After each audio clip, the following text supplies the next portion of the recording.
Guys literally ಜಾಗ ನೋಡ್ಬೇಕಂತ ತುಂಬ ಯಾವ ಜಾಗ ಅಂತ. ಈ ಜಾಗ ಹೆಸರು ಬಂದು 7 ಬ್ರಿಡ್ಜಸ್ ಆಫ್ ನ್ಯೂ ಕ್ಯಾಸಲ್ ಅಂತ. ಈಗ ಪರ್ಟಿಕ್ಯುಲರ್ ಆಗಿ ನಾನು ಸ್ವಿಂಗ್ ಬ್ರಿಡ್ಜ್ ಮೇಲೆ ಇದ್ದೀನಿ ಗೈಸ್. ಇಲ್ಲಿ ಪ್ರತಿಯೊಂದು ಬ್ರಿಡ್ಜು ಡಿಫ್ರೆಂಟ್ ಪರ್ಪಸ್ ಸರ್ವ್ ಮಾಡುತ್ತೆ. ನಮ್ಮ ಅಪೋಸಿಟ್ ಇವಾಗ ಕಾಣಿಸ್ತಿರೋದು ಬಂದು ಟೈಮ್ ಬ್ರಿಡ್ಜ್. ಅಲ್ಲಿಗೆ ಹೋಗೋದಕ್ಕೆ ಮುಂಚೆ ಇವಾಗಿರೋ ಬ್ರಿಡ್ಜ್ ಬಂದು ಸ್ವಿಂಗ್ ಬ್ರಿಡ್ಜ್. ಈ ಬ್ರಿಡ್ಜ್ ಸ್ಪೆಷಾಲಿಟಿ ಏನಪ್ಪ ಅಂದರೆ 90 ಡಿಗ್ರಿ ರೊಟೇಟ್ ಆಗುತ್ತೆ ಶಿಪ್ ಬರೋದಕ್ಕೆ ಹೋಗೋದಕ್ಕೆ. ಆಗಿನ ಕಾಲದಲ್ಲಿ ಈ ಲೆವೆಲಿಗೆ ಅಟೆನ್ಷನ್ ಟು ಡೀಟೇಲ್ ಇದೆ ಅಂದರೆ it is really ultimate guys. ಇವಾಗ ನಾವು ನೋಡ್ತಿರೋದು ಅಂದ್ಬಿಟ್ಟು ಟೈಮ್ ಬ್ರಿಡ್ಜ್ದು ಟವರ್.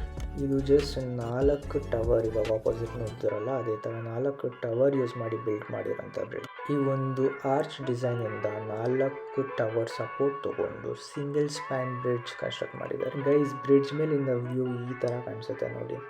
ನಾನಿಲ್ಲಿ ಬಂದಾಗಿಂದ ತುಂಬಾ ರಿನೋವೇಷನ್ ಪ್ರಾಸೆಸ್ ನಡೀತಿತ್ತು. ಸೊ ಬೇಸಿಕಲಿ ಏನಂದರೆ ಅವರು ಮೆಟಲ್ ಆಬ್ಜೆಕ್ಟ್ ರಿಪ್ಲೇಸ್ಮೆಂಟ್, ರಿಪೇರ್ಸ್ ಮತ್ತು ರಿವೀಟ್ ಎಲ್ಲ ಮಾಡ್ತಿರ್ತಾರೆ. So it takes lot of time. So guys ಅಲ್ಲಿ ಕಾಣಿಸ್ತಿದೆಯಲ್ಲ ಅದೇ ಬಂದು ಗೇಟ್ಸ್ ಹೆಡ್ ಬ್ರಿಡ್ಜ್ ಅಂತ. ಅದು ಸ್ಪೆಷಲಿ ಪೆಡೆಸ್ಟ್ರಿಯನ್ಸ್ ಮತ್ತು ಸೈಕ್ಲಿಸ್ಟ್ ಅಂತ ಮಾಡಿರೋಂಥ ಬ್ರಿಡ್ಜ್. ಅದ್ರ ಸ್ಪೆಷಾಲಿಟಿ ಕೂಡ ಟಿಲ್ಟ್ ಆಗುತ್ತೆ ಶಿಪ್ ಪಾಸ್ ಆಗೋದಕ್ಕೆ.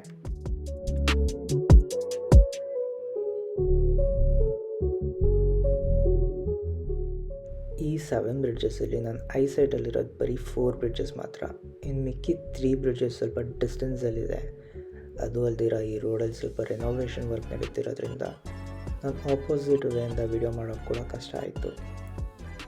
ನಾನಿವಾಗ ಇನ್ನೊಂದು ಸೈಡ್ ಆಫ್ ದ ಬ್ರಿಡ್ಜ್ ಬಂದಿದ್ದೀನಿ. ಹೋಪ್ಫುಲಿ ಇಲ್ಲಿಂದ ವ್ಯೂ ನೀಟಾಗಿ ಕಾಣಿಸ್ತಿದೆ ಅನಿಸುತ್ತೆ. ಈ ಟವರ್ಗಳು ಮುಂಚೆ ಲಿಫ್ಟ್ಸ್ ಥರ ಯೂಸ್ ಮಾಡ್ತಿದ್ರು, ಬಟ್ ಮೇನ್ ಪರ್ಪಸ್ ಏನಪ್ಪ ಅಂದರೆ ಈ ಬ್ರಿಡ್ಜ್ನ ಸಪೋರ್ಟ್ ಮಾಡೋದಕ್ಕೆ. ನಮ್ಮ ಆಪೋಸಿಟ್ ಹೆಂಗೆ ಕಾಣಿಸ್ತಿದೆ ಅದು ಬಂದ್ಬಿಟ್ಟು ಹೈ ಲೆವೆಲ್ ಬ್ರಿಡ್ಜ್ ಅಂತ.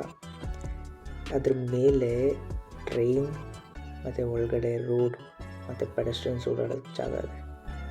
ರೈಲ್ವೆ ಟ್ರ್ಯಾಕ್ ಇದೆ ಬಿಡು ಮೇಲ್ಗಡೆ, ಅಲ್ಲಿ ನೋಡಿ ಅದೇ ರೈಲ್ವೆ ಟ್ರ್ಯಾಕಲ್ಲಿ ಕಂಟಿನ್ಯೂ ಆಗೋದು. And you can see the train approaching over that.